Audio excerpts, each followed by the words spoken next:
So this was the one I thought it was when I was talking about it in the book haul video. Except the only difference is that what I thought about the main characters, typically the original host's life and the original host and the main character's father, he's not that way. It was not the same one. I got two different stories mixed up that were very much similar to each other, but the Mel Leeds backstory is exactly what I thought it was. The main character, he is hospitalized, and his cousin sends him a book to read because there's a character in the book that he shares a name with, except this character only shows up maybe twice to basically get the male lead, who is our original main character, to move on from his tragic past, to move on from those feelings. And that is literally it. They don't show up anymore. And he's stuck reading a horrible, vile book because of it. And the book is scummy. The original main character, who is our male lead's life, was tragic. I mean tragic. His mother had an affair with a married man, the male lead's father, except she did not know he was married for years until his wife came knocking and forced the woman to commit suicide, which is, murder. The people in the neighborhood were disgusting and vile. Instead of seeing a poor woman who was a victim of lies and manipulation of a man, they call her a horrible, vile name. They basically spread rumors that she was fooling around with several men, especially women who were jealous of the male lead's mother's looks and the attention she would get from it. They also would say that she committed suicide because she had gained diseases and that her son also had these diseases.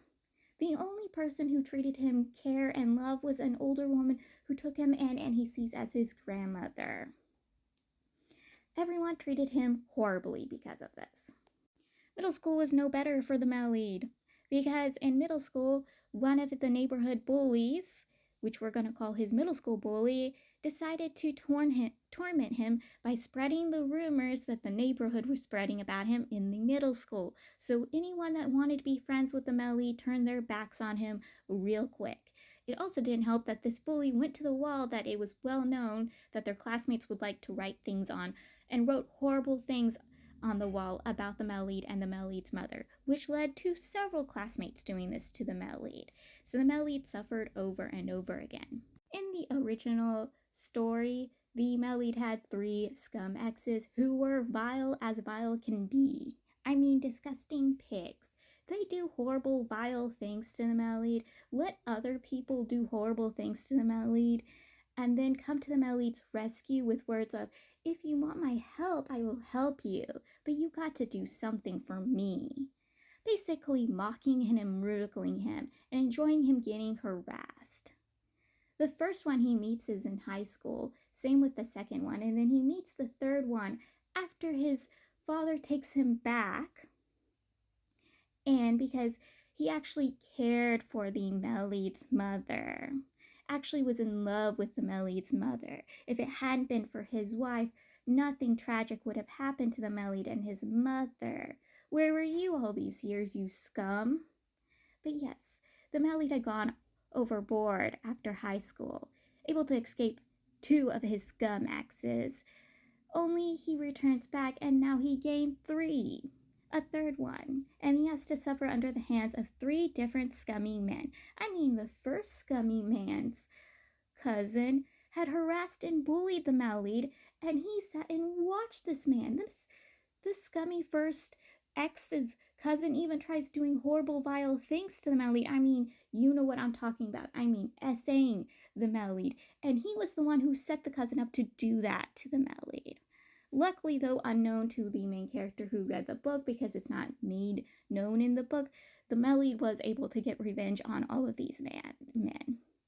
Now, the main character, he doesn't typically die in his original world, at least I think so. He just transmigrates into the body of the character that shared the same name as him, who is also sickly and has been in and out of hospitals all of his life. And he has an incurable disease that he's supposed to die from, because in the original book, the original host had died from his disease. And the main character is not pleased about this. And the system's like, I'm so sorry, but we need you to stay in the book for 5 years.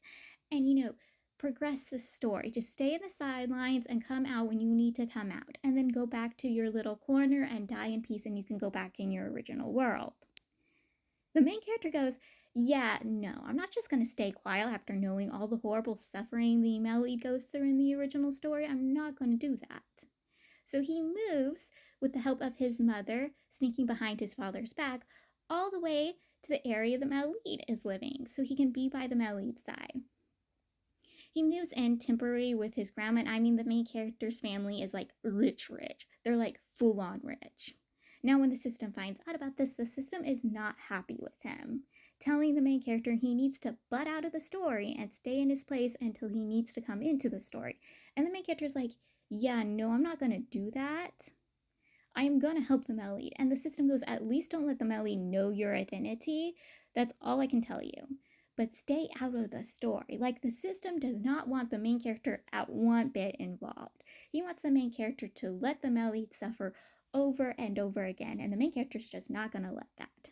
The first time the main character meets the male lead is when his cousin takes him out to a karaoke bar. He sneaks out from his cousin only to come across some people talking about how the male lead is being harassed by the first scum axe's cousin. The main character storms into the room, which, when his cousin finds out, rushes to go save the main character because he thinks the main character's the one being harassed, and he's not going to let anyone touch his cousin. Except the main character is the one doing the harassing. The main character is not going to let anyone walk all over him, and he's not going to let anyone walk over the male lead. Unknown to him is that the male lead is also a transmorgator, and he's come back to when he was younger, and he's planning to get revenge on everyone for what they did to them. So he's trying to get recording and evidence of this dude doing drugs and doing all these horrible things to put this dude behind bars. But the main character storming in and saving him kind of pushed back his plans for a little bit. He's able to still get evidence to put this dude behind bars, which happens later in the story. But let's just say the main character getting involved got this dude beaten up by the main character's cousin. It was a whole Tom and Jerry situation. It was hilarious watching this guy get what he deserved.